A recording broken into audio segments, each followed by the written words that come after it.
এখানে আমি মাছ রান্না করেছি বন্ধুরা। আমি 4 পিস মাছ ছিল, আমি 4 পিস মাছ দিয়ে কিন্তু আমি রান্না করলাম। কিভাবে রান্না করলাম না দেখলে বুঝতে পারবে না বন্ধুরা। আর কিভাবে আমার কালারটা কিন্তু সুন্দর এসছে। আর কিভাবে রান্না করলাম প্রথম থেকে শেষ পর্যন্ত ভিডিওটা দেখবে, তারপরে বুঝতে পারবে। একটু লাইক দিয়ে বন্ধুরা ভিডিওটা দেখবে। বাঙালিরা কিন্তু মাছে ভাতে কিন্তু। আসসালামু আলাইকুম, আবারও চলে আসলাম একটা নতুন রেসিপি নিয়ে। মাছে ভাতে, বাঙালিরা কিন্তু মাছে ভাতে। আজকে মাছ রান্না করব। এখানে কাটা মাছ নিয়েছি, 4 পিস আছে, আমরা কিন্তু 3 জন আছি। আর এখানে পালং শাক একটু নিয়েছি, এখানে বড়ি নিয়েছি, একটা আলু নিয়েছি, আর পটল নিয়েছি 6-7টে, আর ফুলকপির দাম কিন্তু প্রচুর বন্ধুরা, দারুণ। আমি ফুলকপি অল্প করে নিয়েছি, অর্ধেকটা নিয়েছি ফুলকপির। আজকে আমি মাছ দিয়ে রান্না করব বন্ধুরা। আলুগুলো কেটে নিব আর পটলগুলো আমি শোকা সারিয়ে নেব, কেটে নেব।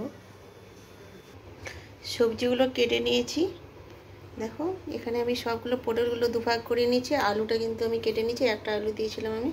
আর পালং শাকটা আমি কেটে নিয়েছি। আর কপিগুলো তো কাটাই ছিল, একটু করে দিলাম মধ্যে, একটু এই যে ফুলকপির যে ডাঁটিটা আছে না, একটু মধ্যে আমি করে দিলাম, ফেলে দিলাম, যেন লবণ হলুদ ঢুকে যেন ভালোভাবে সিদ্ধ হয়ে যায়। মাছে কিন্তু আমি লবণ হলুদ মাখিয়ে নিয়েছি। আর বড়িগুলো আর পেঁয়াজগুলো কেটে নিয়েছি। আর এখানে আদা রসুনের পেস্ট নিয়েছি। এবার আমি মাছগুলো আর বড়িগুলো ভেজে নিব। আজকে কিন্তু আমি পটল, আলু আর কপিটা কিন্তু ভাজবো না, বিনা ভাজিয়ে রান্না করব। ভেজে যতটা স্বাদ লাগে তার থেকে বেশি কিন্তু ক্ষতিও হয়, ওই জন্য আমি আজকে ভেজে রান্না করব না, এই একবারে কষিয়ে রান্না করব। আমি কিভাবে রান্না করে দেখতে থাকেন বন্ধুরা, না দেখলে বুঝতে পারবো, ঠিক আছে? তো একটা কড়াই নিয়েছি, আমি কড়াই রান্না করব। কড়াই রান্না করতে কিন্তু আমাকে ভালো লাগে। আমি গ্যাসে চাপিয়ে দিলাম কড়াইটা গরম হয়ে গেছে। এবার আমি তেল দিয়ে দিব, তেল দিয়ে দিলাম, তেলটা গরম হয়ে গেছে। এবার মাছগুলো আমি দিয়ে দিব, মাছগুলো দিয়ে দিলাম, ভালোভাবে কিন্তু ভেজে নিতে হবে। মাছগুলো উল্টে দিব,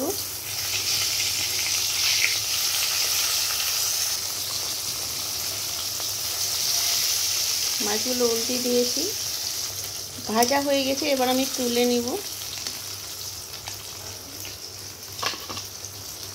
মাছগুলো তুলে নিয়েছি। বড়িগুলো ভেজে নিব ওই তেলে। বড়িটি ভাজা হয়ে গেছে, এবার আমি তুলে নিব।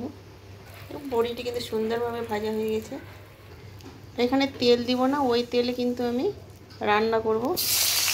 পেঁয়াজগুলো দিয়ে দিলাম, পেঁয়াজটাকে একটু ভাজা ভাজা করে নিব।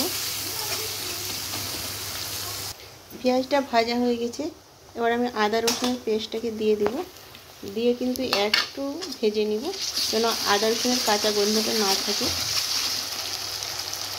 ভাজা হয়ে গেছে আদা রসুনটা। এখানে লবণ, হলুদ আর লঙ্কা গুঁড়ো আমি দিয়ে দিব।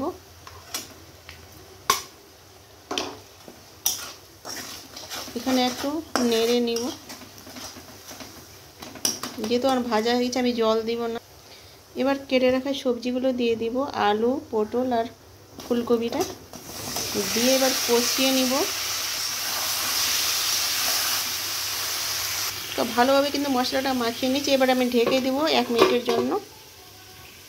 1 মিনিট পর ফিরে আসলাম। আমার কষানো কিন্তু হয়ে গেছে, দেখো এইভাবে কষিয়ে কিন্তু ভাজা ভাজা হয়ে গেছে। আমি কিন্তু ভেজে দিলাম না বন্ধুরা, ভেজে দিলে কিন্তু খেতে টেস্ট লাগে ঠিকই অবশ্যই, কিন্তু অনেকটা ক্ষতি আছে ভেজে রান্না করলে। আমি কিন্তু ভেজে রান্না করলাম না, একসঙ্গে কষিয়ে আমি ভাজা করে নিলাম, কিন্তু আমার কিন্তু কষানো হয়ে গেছে। দেখো সুন্দরভাবে ভাজা কষানো হয়ে গেছে আমার। এবার আমি জল দিয়ে দিব।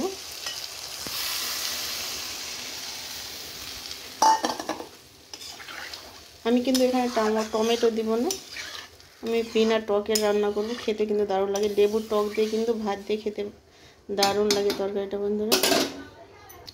আর একটু আমি জল দিয়ে দিয়েছি, এবার আমি ঢেকে দিব। 1 মিনিট পর ফিরে আসলাম।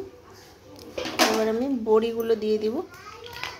বড়িগুলো কেমন হবে আমি জানি না, বড়িগুলো দিয়ে দিলাম। এবার ঢেকে দিব 1 মিনিটের জন্য। আবারও 1 মিনিট পর ফিরে আসলাম। এবার আমি পালং শাকগুলো দিয়ে দিব। এখন শীতের মৌসুম চলে আসছে, এভাবে রান্না করে দেখবেন, খেতে কিন্তু দারুণ লাগবে বন্ধুরা। পালং শাকটা দিয়ে আমি 1 মিনিটের জন্য আবারও ঢেকে দিব। 1 মিনিট পর ফিরে আসলাম। এবার আমি মাছগুলো দিয়ে দিব। আমি কাটা পেঁয়াজ আর আদা রসুনের পেস্ট দিয়ে রান্না করলাম। আমি জিরে গুঁড়ো দিব না কিন্তু আজকে, আমি বিনা জিরে গুঁড়ো দিয়ে আজকে মাছটা রান্না করলাম। আর খেতে কিন্তু দারুণ লাগে, এইভাবে রান্না করে দেখবেন, আমার মতো দারুণ লাগে বন্ধুরা। এবার আমি 10 সেকেন্ডের মতো, 10 সেকেন্ড শুধু আমি ঢেকে রাখবো। আমি 20 সেকেন্ডের মতো পরে আসলাম। তরকারিটা কিন্তু আমার হয়ে গেছে। এবার গ্যাসটাকে আমি বন্ধ করে দিব। দেখি তরকারিটা কীরকম লাগছে। কালারটা কিন্তু দারুণ এসছে বন্ধুরা, দেখতেও দারুণ হয়েছে, খেতেও কিন্তু দারুণ হবে। দেখেন লাল টকটকে কালার হয়ে গেছে, দারুণ হয়েছে না? দারুণ হয়েছে। এখানে ভিডিওটা শেষ করলাম। আল্লাহ হাফেজ।